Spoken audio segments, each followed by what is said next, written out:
My name is Michael Amanetu. I'm originally from Nigeria. I came over to Lynchburg, Virginia. I came to school at Liberty University, and that's where I bring my African experience and my knowledge about Africa from. My name is Tiffany Amanetu, and my African journey is mainly based on my parents' cultural background. I am originally from Nigeria. I was born in Alexandria, Virginia. So Africa has always been a part of me. It's been a part of my culture. And I don't only relate with being an American, I'm a Nigerian American.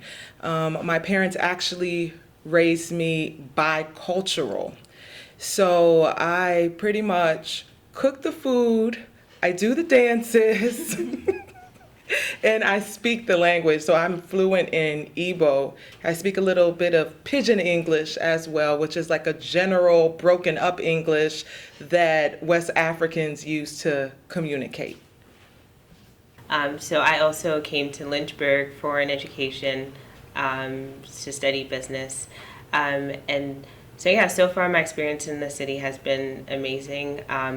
What I believe I bring to the table is my cultural experience of understanding, obviously also speaking multiple languages, specifically from Ghana. And I also have interacted and been with a lot of students from different countries while I've been here in Lynchburg. So, My name is Ellen Thompson. I'm the director of the Center for Global Education at the University of Lynchburg. I'm from Virginia, so I am not from Africa, but I work with international students, and I also send students abroad. So if you're interested in Africa, I would first say that Africa is a beautiful continent filled with a lot of different countries. If you're curious, we've just gone through a pandemic, so I would say it's best to first go onto the media online, literally. Now with several YouTubers especially are documenting a lot of reality things realistic things that are happening on the continent. So if you just went on a search just to inquire to see what Africa is present, what's happening now on the continent, I think that's information that you'd find. And then also, if you know of people who are from the continent, you can definitely ask questions. The Africa that you heard about 50 years ago, 40, 20 years ago, even 10 years ago is completely different from the Africa that we have now. And so try to just keep up to date with, different news outlets. A lot of different news outlets now have versions of Africa. You have BBC Africa, you have CNN Africa. And so it's important that you can, now that there's technology, I think that's an easy first opportunity for you to just kind of get an idea of what's happening now on the continent, and then after that, ask questions, interact with people, and I think that's a first point of contact. But it's a lovely place. So, just take a trip. It's fun. I remember my first experience with Africa. And what really stuck in my mind was the food. I will connect with any culture by the food. I even want to go to different countries just to eat their food. Okay, so just take a trip and you will experience a lot. And it's not just safari or anything like that. I promise you a lion won't come out and get you in the random street. Also, another way that she was talking about is getting to know the people of the culture. And that's just, cultural immersion. Just immerse yourself. Even you can go to Maryland or any city where there's an influx of Africa Africans and go to their events. Go to their baby showers, go to their weddings. I know everyone loves a good wedding, no matter what culture you are. We love the big Indian weddings and just weddings in general. So that's really good to get to know the people. I remember at one time when I was doing a project and I got to immerse myself into the Korean culture, and it was beautiful. I learned a lot of things that I didn't know, which was just more basing my perception of them based on a stereotype. I think the most important thing is come with an open mind. Regardless of what you've heard or learned, just put that aside and come with an open mind. Because once you come with an open mind to learn about anything, it becomes easy to immerse the culture. It becomes easy to learn, and also becomes easy to adapt. So learning more about Africa means just come with an open mind. It's a beautiful continent. And the most beautiful thing about the continent is as you go from country to country, every subsection of the country has like a similar thread. Like if you stick with the West African side of Africa, for example, you go from Nigeria to Ghana to Togo to Benin, there's a similar thread. It could be like the jollof rice. It's similar. So once you come with an open mind, it allows you to learn more about African culture, and becomes easy for you to assimilate whatever you're learning with that thrill of excitement. But I think just interacting with the culture, eating the food, listening to music, looking at art, reading books, watching movies, documentaries. If you can't travel there, which obviously you can't with COVID right now, you might be able to some countries, but I wouldn't recommend it. That's going to be kind of the best way, and ask people that you know that are from Africa, ask them questions, and they're going to be willing to answer them. So I think one of the benefits of multiculturalism is giving that avenue, that opening for everyone to experience different culture and ethnicity. For example, on Liberty campus, we have like an association for students of African descent. So that opens up a window for every student on Liberty campus to experience cultures from Ghana, from Nigeria, from the islands, even from anywhere. So multiculturalism gives you that, it's like a window that allows you to see other cultures and other countries, and just see where they're from, see the people, experience what they experience. And I think it brings diversity to a place. And one thing diversity does is diversity allows creativity to take place, and also diversity allows you to be, I think, more adaptable and more open to other people. So I think that's one of the benefits of multiculturalism in college. It allows you to be more open to people from other places. Multiculturalism breeds unity amongst us, and it causes us to remember that we are all brothers and sisters. We're all part of the human race. It makes everyone knows that they matter, they have a story, and their culture matters.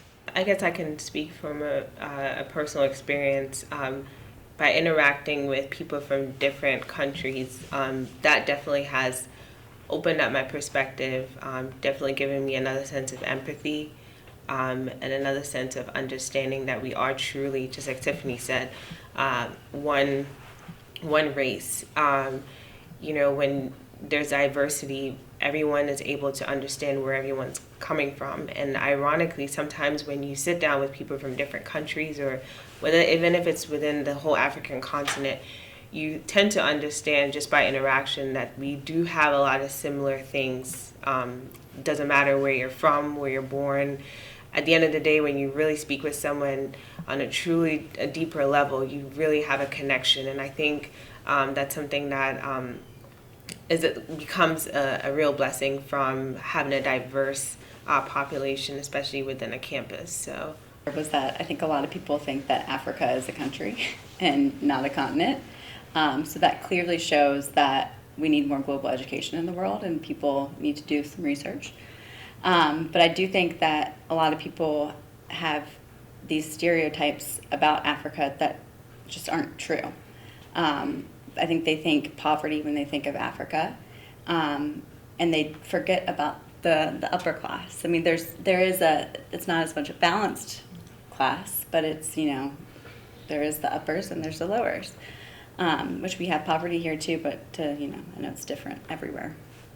So I think that is a misconception, and they don't realize that there is, a growing economies in Africa that are really up and coming, and with oil and minerals, and that things are hopefully changing. That people don't really see all the potential that's on the continent. Just touching on what she mentioned about the natural resources, I think Tiffany mentioned that as well too. That Africa has a ton of natural resources, from gold to diamond to all kinds of things. And so it is definitely a blessed continent, but I think a lot of people don't really see the potential of what it can actually do for the continent, on the continent. I think historically there's been a lot of exportation of a lot of the natural resources, but not enough of those natural resources have been utilized for the continent to actually grow the population and the economy. Another big misconception is not understanding that there's a huge opportunity for the development of the youth population on the continent. We have a huge amount of people, youth, that are unemployed. Now, most of them just really need an opportunity or an outlet to really just grow and just stay educated and get educated. And so I think those are the opportunities for the potential, and I think those are things that people don't really see. They see that as more like a negative, but rather I see that, or I think we should see that as a potential and an opportunity for the continent. And think that's where the light is for me. So. A major misconception of Africa is that Africa is a big war zone and it's a jungle. I remember the first time I traveled to Nigeria. When I was in the airport, I was scared, especially when I saw security guards with big guns, thinking that, they may shoot me. But because of the misconceptions through social media here, and the truth of the matter is they're just trying to keep you safe, just like we have police here. Africa is not a jungle zone. I was so excited. I was like, oh my gosh, skyscrapers, buildings. Wow, it's full of fun, full of entertainment, art, there's libraries. Africans are really intellectual. It's a great place to be. Also, another misconception is that all Africans look a certain way. And that's really, really, really dark, okay? And when someone sees someone who has a lighter complexion, they're like, oh no, you can't be from Africa. She's not from Africa. He's not from Africa. But the truth of the matter is, Africa has multiple looks. There are different people with lighter complexions, green eyes, really darker complexions. It ranges. There are white Africans. So just one look doesn't represent all of Africa in which the media portrays. I think the most misconception about Africa comes from the single story that's been told. Single story simply means when you show a people one way all the time, consistently, it becomes the picture that you see. So that's why I'm excited about what Lynchburg City is doing, because they're telling a different story. You're speaking to people from Africa with real experiences to showcase the other side that other outlets are not showing. So one of the major misconceptions, which everyone has talked about, is Africa is not a country, it's a continent.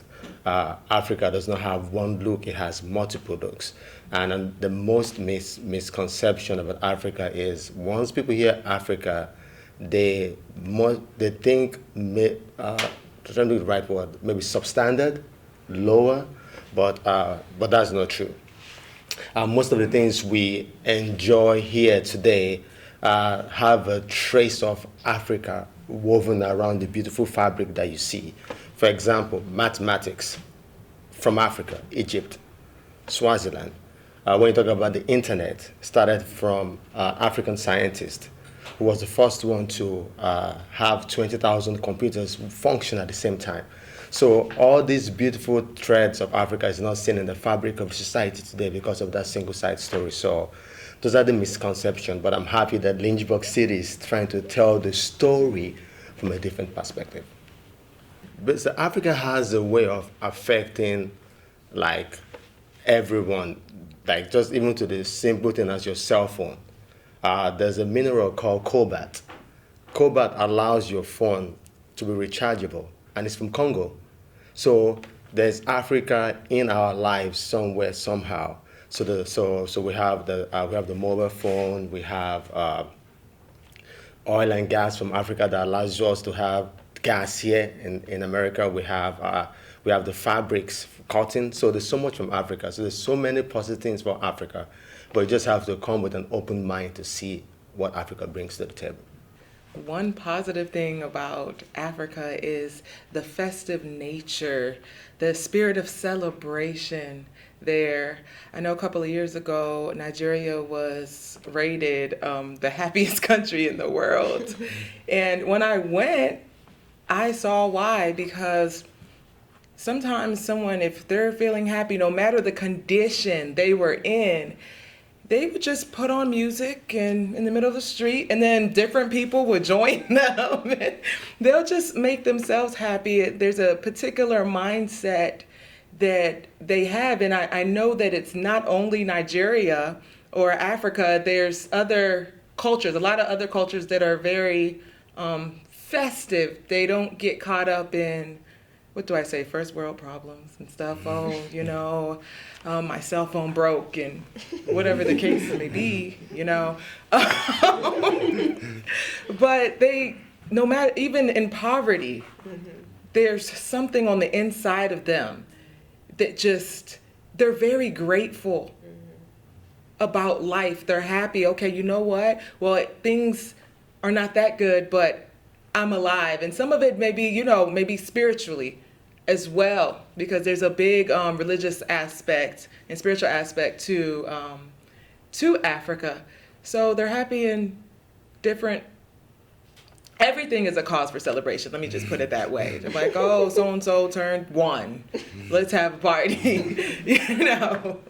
Yeah, so just in general, just the spirit of celebration is a positive thing about Africa.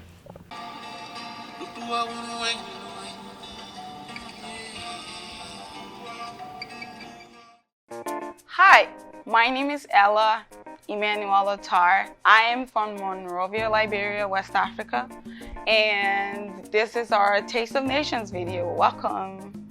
I am going to be making a dish. It's called bean soup, and yeah, there's different types of beans, but this is gonna be, I'm gonna be using the black-eyed pea beans. I'll show you the details as we go further, but yes, and the soup is usually eaten with rice, so I'm gonna be making some rice as well. Yeah.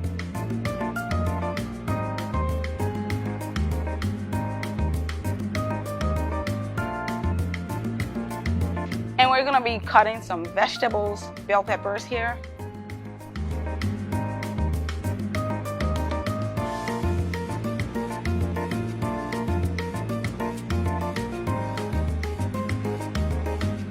Okay, so once you've done with the peppers, you can go on to cutting the onions.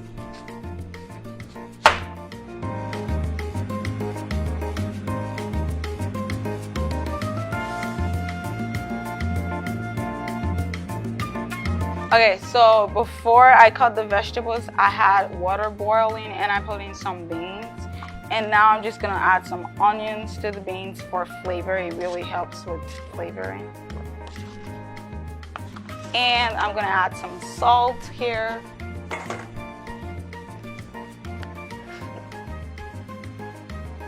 People usually do spoon measurements, but this is not that serious, especially since we're gonna do more seasoning later. So yeah, just a little bit of salt and that's good. As you have your beans and onions boiling, you should start preparing the fish. So I'm just gonna go to doing that right now. So in my family, for every family, it's kind of different, but in my family, we cook the food on rotation. So we have like maybe 8 soups that we cook, or actually maybe 12. And we just kind of have different ones on different days. And beans is one of the ones that we do most often. It's nutritious and filling, and it's good for your health. Okay, so now that the fish is done, you can move on to frying the vegetables, but more like stir frying, because you're still gonna put it in the beans, but for now. And I'm using this much oil because I'm gonna put it in the beans eventually.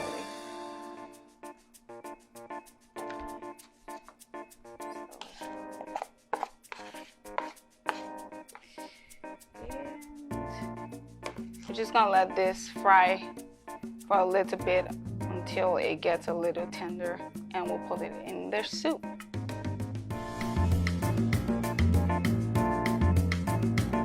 All right, so now we have the vegetables all getting steamed here. I'm gonna add the fish to that. And I'm just gonna add some seasoning to this to get some good flavor in. We have some salt here, just a little bit of eye measurement, not too much.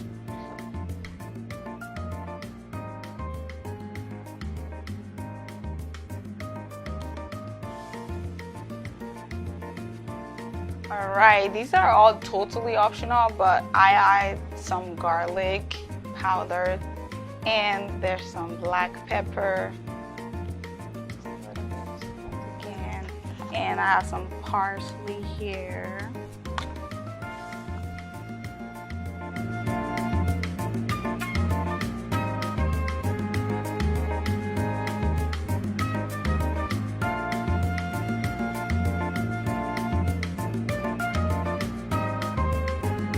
All right, so first we're gonna put in some chicken cubes into our beans here. We're gonna put in some beef cubes, and then we're gonna put in our fish and vegetables here.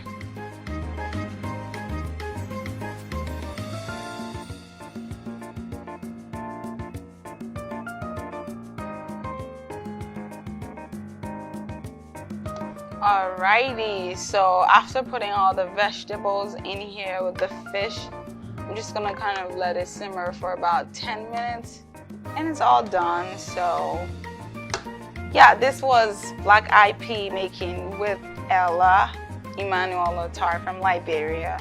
Thank you for tuning in or watching our Taste of Nations video with the International Student Center at Liberty University.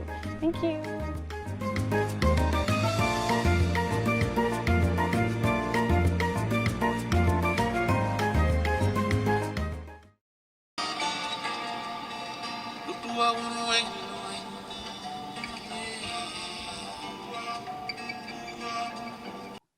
Well, you know, I had a purpose in mind. The lady that I took over for, Dorothy, she was training village women in the Bible, health education, and functional adult literacy. At that time, Uganda had only been out of the war. There was a war from that happened from 70 something to 86. And in 1986, President Museveni came into power. So there was a lot of people who never had gotten to go to school, so they couldn't read and write in the local language. So part of our instruction and what we were doing, we're helping to train local women in their villages to be able to help others to read and write. So that was so, as an educator, that was just like great. Like you seeing people at the grassroots level able to do the things that you knew everybody in the world should be able to do, read and write in their local language. So I think that was the biggest blessing that I came out of it with. Challenges that you have when you come into a new country, a new culture, first is always the language. In Uganda, we have basically 28 tribal languages, and I have worked in 8 of those. So English is our primary language. Uganda was not a colony of Great Britain, but a protectorate. So a lot of things that we do are very British. Sometimes I say the wrong words when I come back to the United States. They're like, what did she say? So I speak with a lot of British vocabulary now, not in a British accent, but vocabulary. So those are challenging. And then, Florence was saying, well, what do you do about supermarkets and that kind of thing? Well, Jinja is a big town. That's where I live. It used to be the industrial part of the country. We had a lot of factories here. During the war, that kind of broke down. There's not many here now, but so we have supermarkets. They don't look like our Kroger store. I love Kroger when I come back to Virginia, but we don't have a big Kroger store here in Jinja. But you get used to things, like you find different types of food to eat. Like our bacon in British English is streaky bacon. So I had to learn that. Minced meat is our hamburger. So there's just different things that you begin to learn as you learn the new vocabulary, and then you find people who help you to find things. Jinja has a large expat community from all over the world. So it's very international here.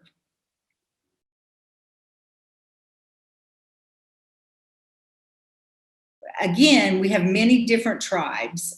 Where I live is that's the Basoga tribe. And even though they're all Ugandans, each tribe has a little bit of different culture.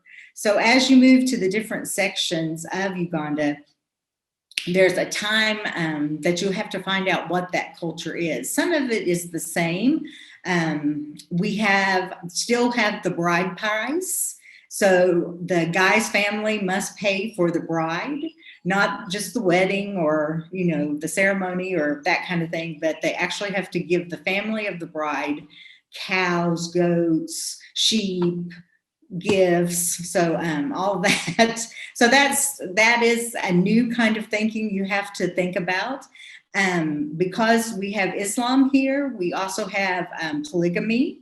So even the Christians can have many wives. So that was another thing that was very difficult for me to learn and understand and be okay with.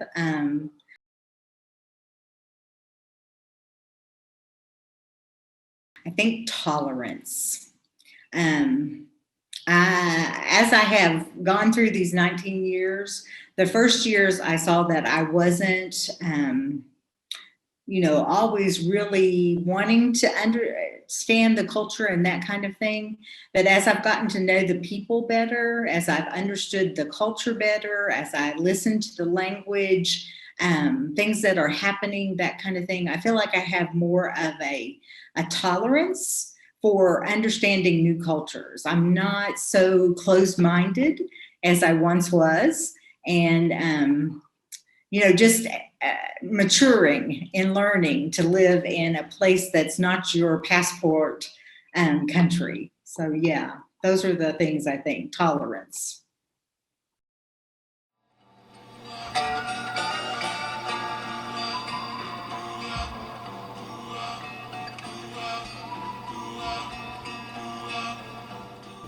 I chose Africa because I was an African child sponsor. I sponsor children in Africa. As a matter of fact, in Ghana, Uganda, and Cameroon.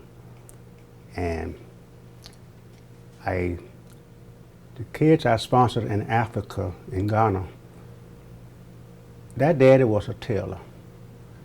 And when you sponsor kids in West Africa, a lot of people don't know that schools over there are private. They don't have public schools, and they got to pay school dues. So I put the money to the school. They didn't know who I was, but one girl got inquisitive to find out who was taking care of her. And when she did that, I was invited to visit the family, and I visited the family. And when I came back, that was in 2006. The father made me a whole lot of clothes, and I brought them back. And a lot of people want to know where I got them from. And So then when the light bulb went off, and that's how I got started. And that's how my name is. Our name is StewDiaw because my name is Stewart and his last name was Diaw, D-I-A-W. And his name was Thomas Diaw. He passed away last year.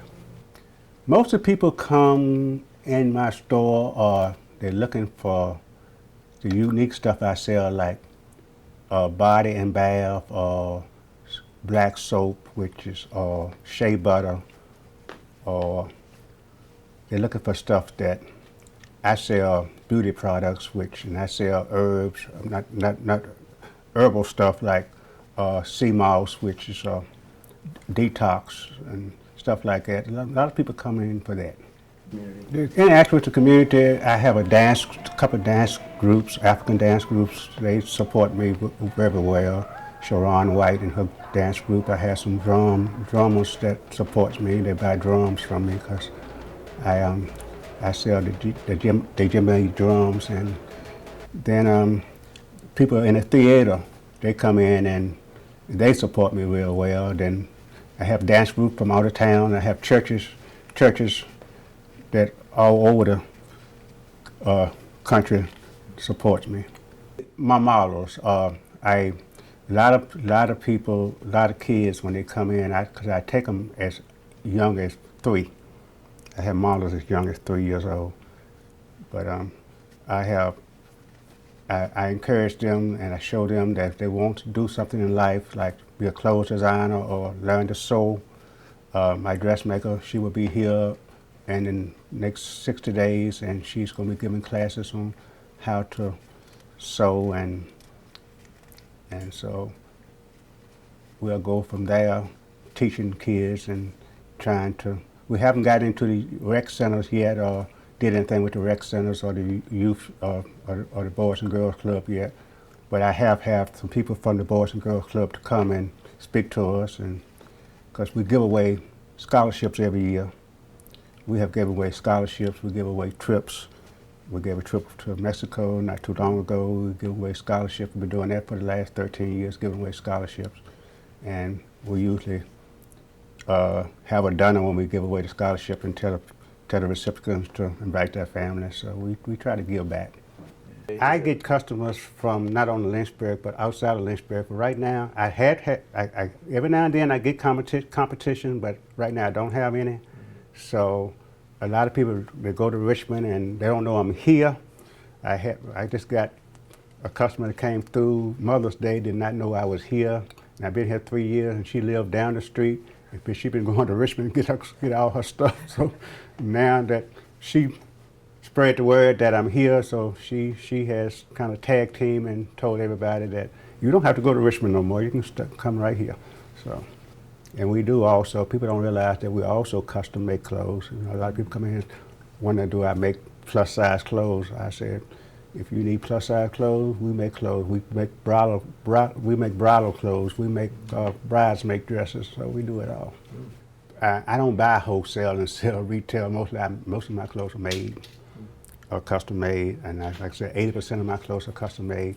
And I only go outside to places like African Imports when a customer wants something that I don't sell. Because a lot of times people don't know what is African-inspired clothes is not authentic African clothes.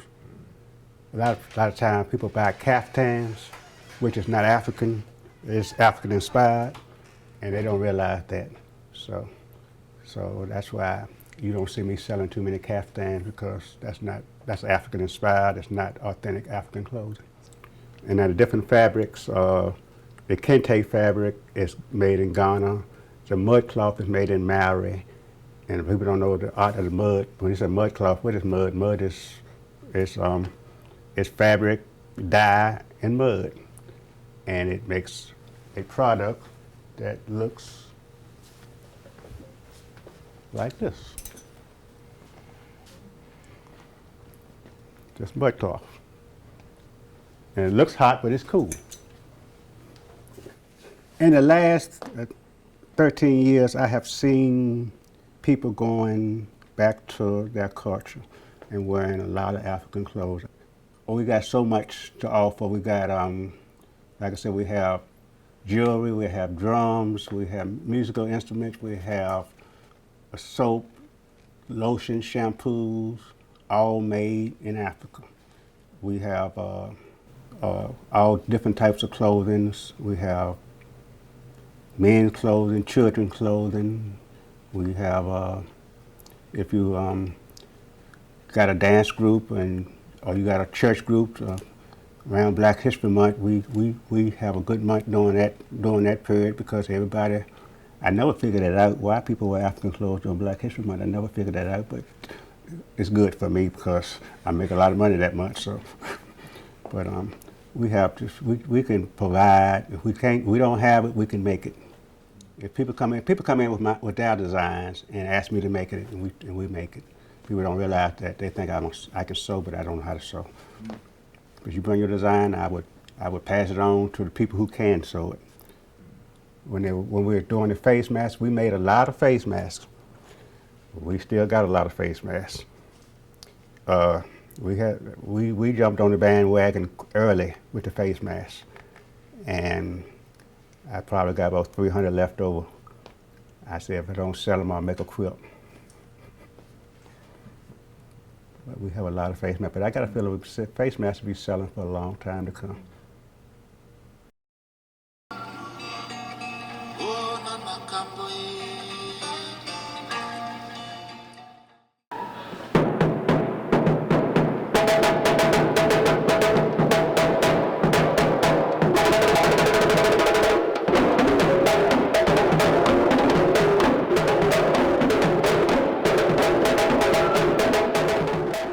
Kuumba means creativity, and it was a name that I was given when I studied in Senegal, West Africa. They named me that, and 20-some years later, I would then create a dance group called Kuumba Dance Ensemble.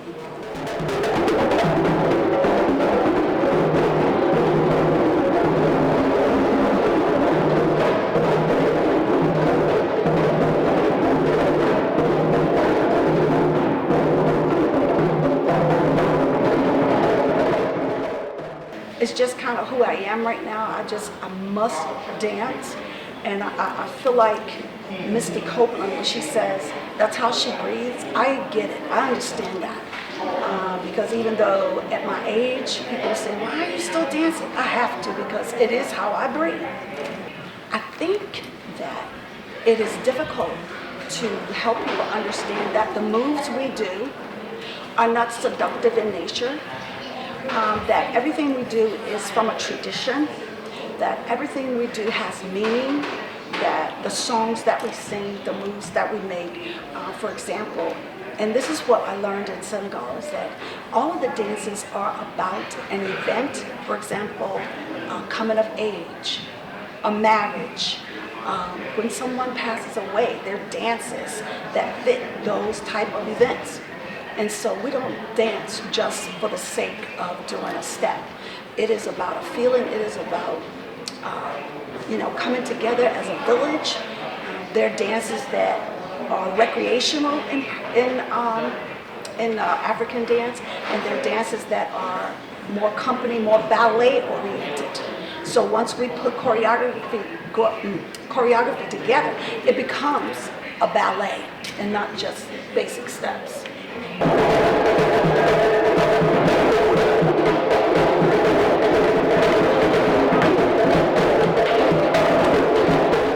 Hip hop, the posture, it all comes from Africa. It's all connected, all dance styles. So I think we're probably more connected than we are separate when it comes to dance and bringing dance from Africa to America. Africa is amazing in terms of the culture and the connectedness that we can have with them if we would just embrace it.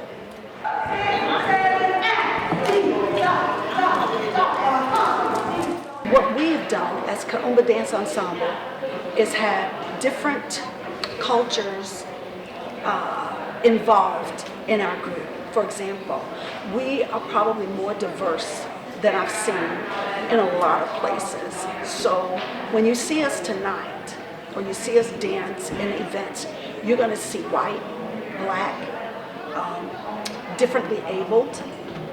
You're going to see hearing impaired. Of course, you won't know who they are, but we plan that to be diversified so that we can let people understand that because you have a different culture, it doesn't mean that you're not appreciated, that we respect all cultures.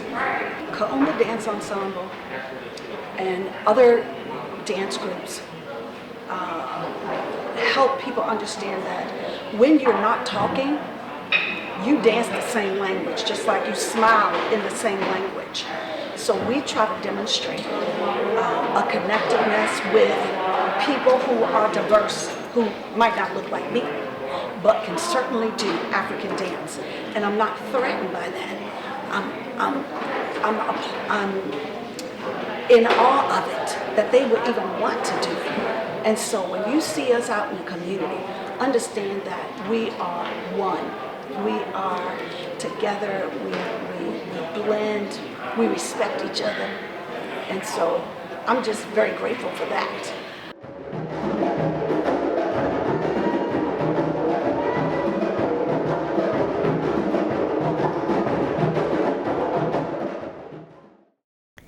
Tomorrow will be our last stop on our around the world journey as we explore Asia.